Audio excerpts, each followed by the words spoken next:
제 몸 위에서 땀으로 젖은 젊은 남자의 숨소리가 거칠게 들려왔습니다. 후, 후, 사모님, 괜찮으세요? 저는 대답할 힘도 없이 그저 젖은 눈으로 남자를 올려다봤습니다. 제 나이 58, 남편이 떠난 지 7년. 텅 비어버린 이 거대한 저택에서 저를 여자로 안아준 사람은 놀랍게도 매일 같이 무거운 짐을 나르던 30대 택배기사, 그 젊은 남자였습니다. 남자의 뜨거운 손이 제 허리를 감쌌을 때 저는 이러면 안 된다는 것을 알면서도 차마 그를 밀어내지 못했습니다. 쿵, 쿵, 쿵. 제 심장 소리가 온 집안을 울리는 것 같았습니다. 남자의 젊고 단단한 근육이 제 살갗에 닿는 순간 저는 지난 7년간 잊고 살았던, 아니, 억지로 억누르고 살았던 뜨거운 무언가가 제 안에서 터져 나오는 것을 느꼈습니다. 잠깐만요, 현우 씨. 싫으세요? 그의 낮은 목소리에는 거부할 수 없는 확신이 담겨 있었습니다. 싫으냐고요? 아니요. 싫지 않았습니다. 오히려 너무나도 기다려왔습니다. 제 입에서 아니, 라는 신음 같은 대답이 새어나왔습니다. 그는 제 대답을 듣자마자 망설임 없이 다시 제게 입을 맞췄습니다. 그렇게 우리는 현관 앞 그 차가운 대리석 바닥 위에서 서로를 격렬하게 탐하기 시작했습니다. 어쩌다 이렇게까지 되었을까요?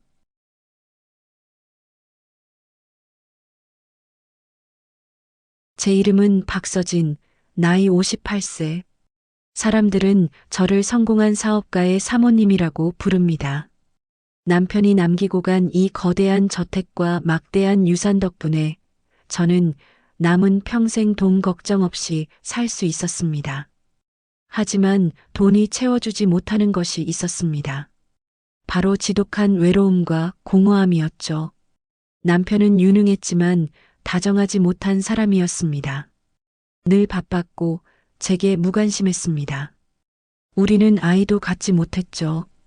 그가 7년 전 갑작스러운 심장마비로 세상을 떠났을 때 저는 슬픔보다 오히려 해방감을 느꼈는지도 모릅니다. 하지만 그 해방감은 곧 뼛속까지 시린 외로움으로 변했습니다. 이 넓은 집에 저 혼자였습니다. 아침에 눈을 떠도 저녁에 잠자리에 들어도 제 곁에는 아무도 없었습니다. 친구들을 만나고 비싼 돈을 들여 취미 생활을 해봐도 그 공허함은 채워지지 않았습니다. 저는 여자로서 잊혀가고 있었습니다.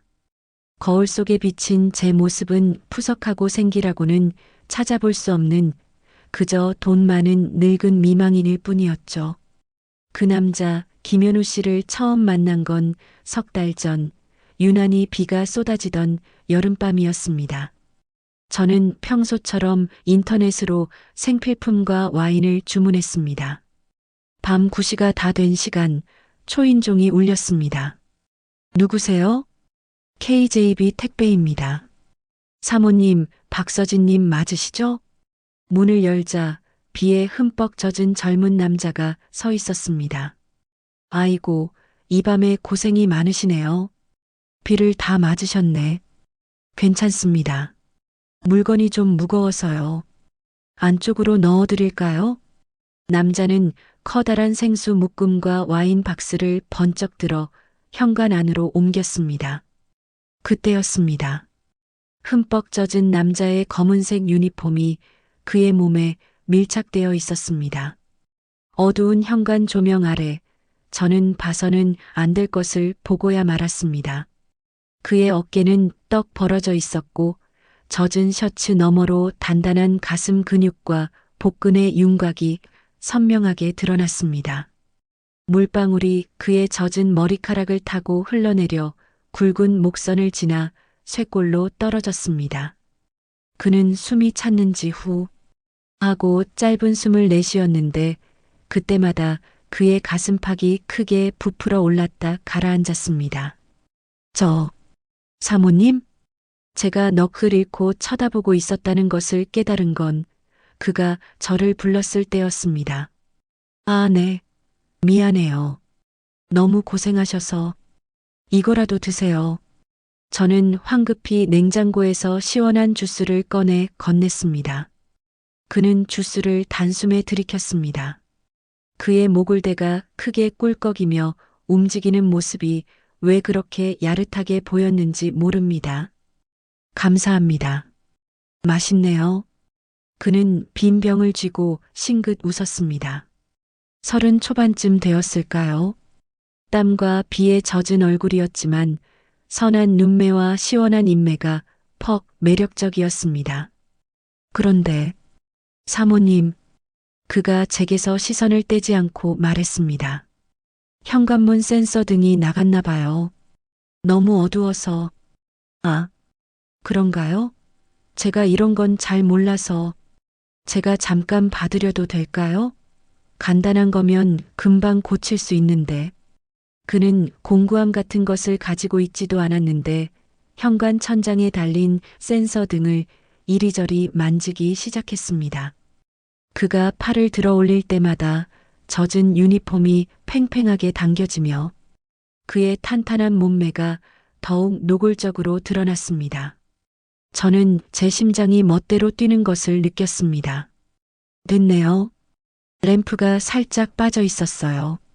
그가 팔을 내리자 신기하게도 현관이 환해졌습니다. 어머, 고마워요. 현우 씨라고 했죠? 정말 고마워요. 아닙니다. 그럼 조심히 들어가세요. 그는 꾸벅 인사를 하고 돌아섰습니다.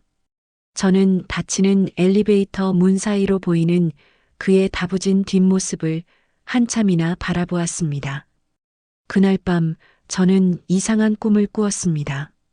남편이 죽은 후 한 번도 느껴보지 못했던 뜨거운 열기가 제 몸을 감싸는 꿈이었습니다. 그날 이후 저는 이상한 버릇이 생겼습니다.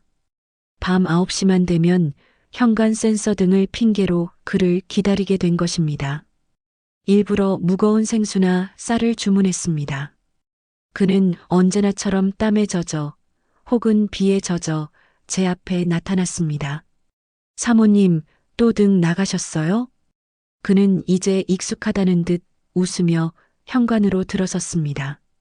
이상하네. 자꾸 깜빡거리네요. 미안해요, 바쁜데. 아닙니다.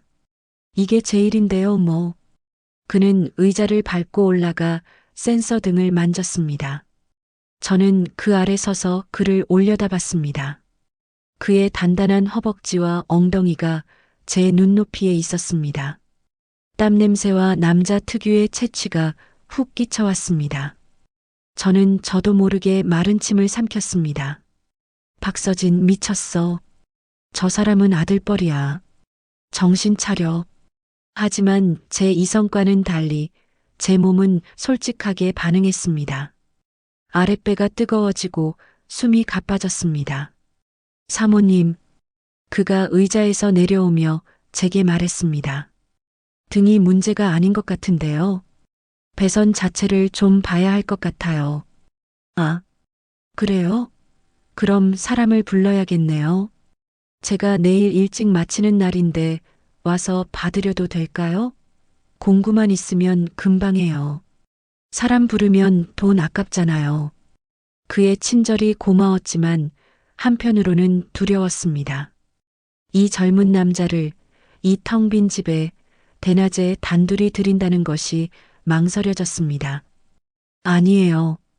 패 끼치기 싫어서. 패 아닙니다. 저번에 주신 주스도 고마웠고, 그럼 내일 2시쯤 들를게요. 그는 제 대답을 듣지도 않고 약속을 정해버렸습니다. 저는 그가 떠난 뒤에도 한참 동안 현관에 서 있었습니다. 이러면 안 돼. 이건 미친 짓이야. 하지만 동시에 제 심장은 내일 2시가 되기만을 미친 듯이 기다리고 있었습니다. 그냥 등만 고쳐주는 거야. 별일 아니잖아. 저는 그렇게 스스로를 정당화했습니다. 다음 날 저는 약속 시간이 다가오자 거울 앞에서 한참을 서성였습니다. 평소 입던 후줄근한 홈웨어가 아닌 몸매가 살짝 드러나는 실크 블라우스를 꺼내 입었습니다. 옅은 화장도 했습니다. 누구에게 잘 보이려고 이러는 걸까? 제 자신이 우스웠습니다. 정확히 2시 초인종이 울렸습니다.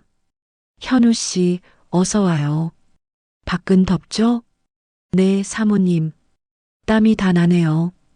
그는 어제와 같은 유니폼 차림이었지만 오늘은 땀에 젖어 있었습니다. 그는 공구 가방을 내려놓고 곧바로 현관 천장을 살폈습니다. 이거 배선이 좀 낡았네요. 제가 가져온 걸로 교체해 드릴게요. 그는 사다리를 놓고 올라가 작업을 시작했습니다. 저는 그 아래서 그가 필요하다는 공구를 건네주었습니다. 그가 팔을 뻗을 때마다 유니폼 셔츠가 위로 딸려 올라가 그의 탄탄한 허리와 등 근육이 언뜻언뜻 보였습니다. 저는 시선을 어디에 둬야 할지 몰라 애꿎은 바닥만 쳐다봤습니다. 사모님, 혹시 찬물 한 잔만. 너무 덥네요. 아, 네. 금방 가져다 줄게요. 제가 물을 가지러 주방으로 간 사이였습니다. 아! 갑자기 현관 쪽에서 그의 비명소리가 들려왔습니다. 현우 씨, 괜찮아요? 놀라서 달려가 보니 그가 사다리에서 떨어져 바닥에 쓰러져 있었습니다. 현우 씨, 정신 좀 차려봐요. 그는 발목을 붙잡고 신음하고 있었습니다. 아, 사모님, 발목을 삔 것 같아요. 그의 이마에서는 땀과 함께 피가 조금씩 배어나오고 있었습니다. 어머, 피나요. 일단 이리 와요. 거실 소파에 좀 누워요. 저는 그의 팔을 잡아 제 어깨에 둘렀습니다. 그가 제게 기대자 그의 뜨거운 체온과 무거운 무게가 고스란히 전해졌습니다. 땀으로 젖은 그의 몸에서 나는 강렬한 남자의 냄새에 현기증이 날 것 같았습니다. 겨우 그를 소파에 눕히고 구급상자를 가져왔습니다. 이마부터 치료해야겠어요. 좀 따가울 거예요. 저는 소독솜으로 그의 이마 상처를 조심스럽게 닦았습니다. 그는 하고 낮게 신음하며 제 손길을 받아들였습니다. 가까이서 본 그의 얼굴은 정말 젊고 팽팽했습니다. 짙은 눈썹, 오뚝한 코, 그리고 도톰한 입술. 발목은 어때요? 병원 가봐야 하는 거 아니에요? 일단 좀 볼게요. 그는 양말을 벗으려고 했지만 발목이 부었는지 잘 벗겨지지 않았습니다. 제가 벗겨줄게요. 저는 왜 그런 말을 했는지 모릅니다.